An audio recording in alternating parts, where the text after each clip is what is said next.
Good day to you, I'm LionHeartBlue, and welcome back to another exciting episode of our Scrap Mechanic Survival CoOp series using the Fant Mod, starring JohnathanRaymaker.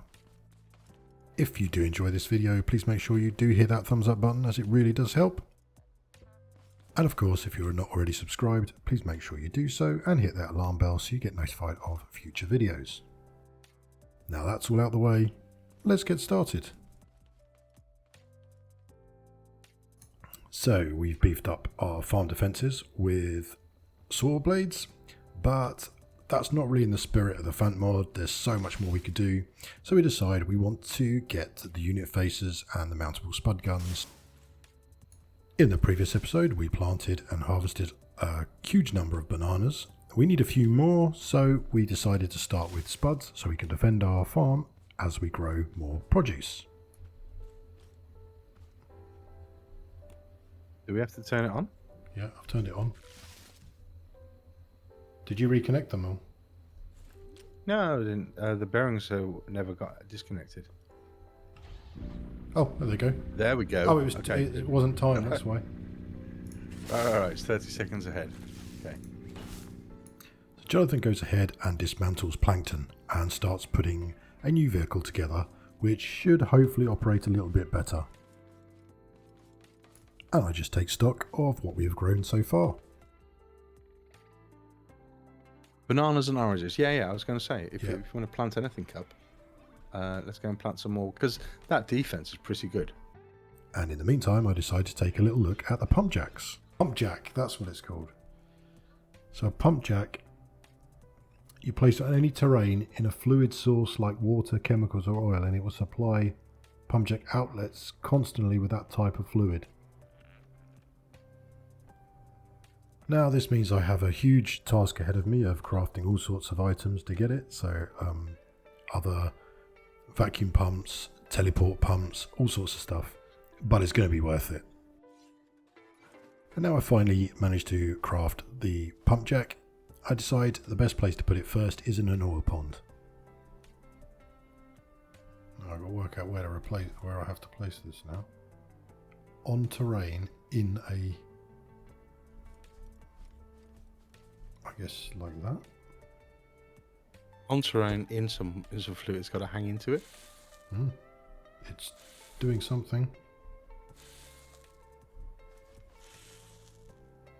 You'll notice the outlet is in the front of our chest, and this should allow us to craft as much fuel as we want. And as we continue to craft the fuel, it will pull in more oil from the PumpJack inlet. And now Jonathan's finished with version 2 of our mining vehicle. We decide to take it for a little spin. Yeah, I haven't actually driven with it much. Okay. Have we got a raid coming? Yeah, we do, in 6 minutes or so.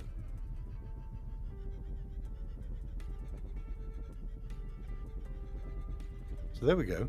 And it's the start of a functional vehicle, and it's not going to drive off the road for a change. Let's turn the engine up a bit. I'm moving the bearings to over the top of those ball wheels, so over the center point. Seems to make a massive difference. They don't flop around as much. So there we go. And as anyone who plays multiplayer Scrap Mechanic will know, sometimes the game will lag out, as it did for Jonathan, which unfortunately fired him part of the way across the map, and I'm going to rescue him now. And for some reason the game is preventing him from resetting. And I figured maybe the famous baguette will help. Can you see me? Yep, I can see you knocked out. I've fed you. Oh, there we go. Hey! Oh! And now you've flown away. And this new vehicle is capable of a little nifty trick. This is like full speed backwards. Nice. And with all this crafting and resource gathering, we are filling up our large container fairly quickly, so I craft another one and go ahead to reconnect all this area back up.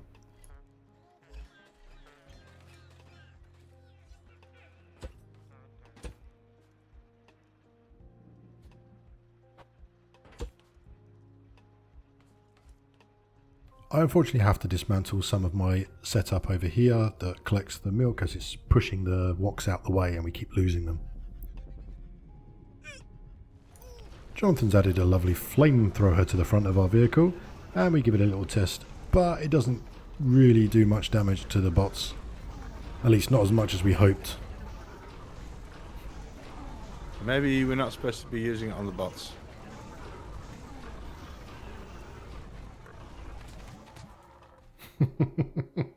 I then add a fridge connected to each of the seats on our vehicle, and when that fridge has got food in it, it will feed you automatically as you're driving along. Very handy, and it means you don't get thrown out of your seat when you're hungry.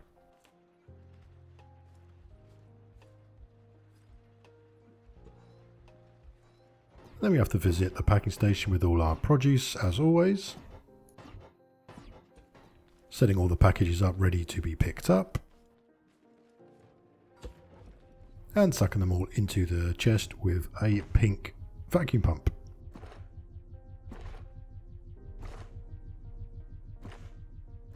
Delivering them with a pink vacuum pump. And making the trade for our mounted spud guns. Annoyingly, I'd forgotten that we wanted to get the totebot hammer, which takes blueberries, and now we've spent them all. So I look at other things that we might be able to get with what the produce we have, and I come across these. Because I was just thinking lights on the vehicle, and all of a sudden this bright light appeared. Cute. So we're going like that. Yeah. Oh, that's very clever. And back home, I want to see if I can get a better grinding mechanism together. So I'm connecting two grinders with a controller so they both spin. And testing this out, it's not the easiest thing to control using the Automatic, but when it does eventually take that tree down, it does work much better.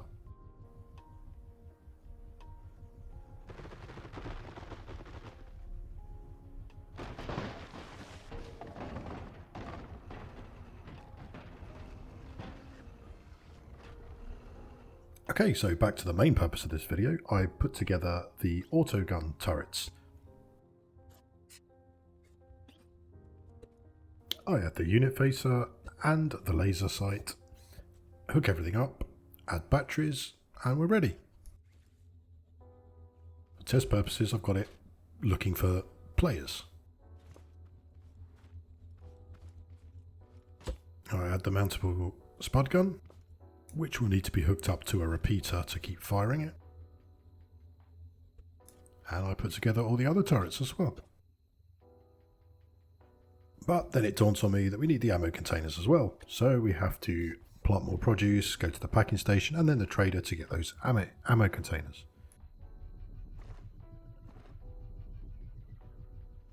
And back at the farm, Jonathan's already placed the ammo containers. We've got one for each turret we're going to place. And I go ahead and try and find a decent location for the battery container.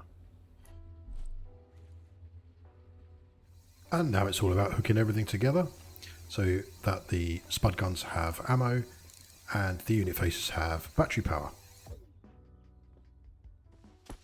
And now we can plant more blueberries so that next time we'll be ready to get our totebot hammer. I now build the remaining two auto gun turrets that we want in the center and hook these all up as well.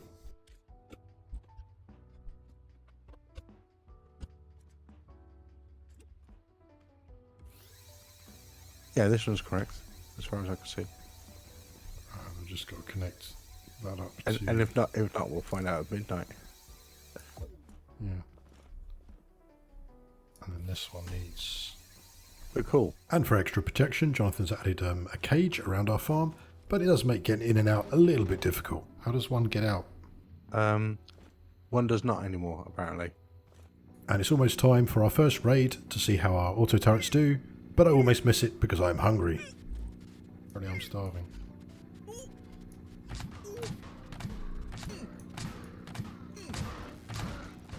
Oh! They seem to be doing the job quite nicely, except this one, which is pointing in the opposite direction. Probably got the bearing the wrong way around. I'll fix that later. I've got one. Wow, wrong. look at these turrets going off. This one's not working, but I've done something wrong with this one. Well, these are.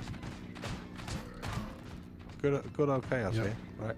So that seemed incredibly successful. I'm just putting the blueberries away, ready for next week. So it just remains for me to say thank you very, very much for watching. I hope to see you next week. Take care. Bye-bye.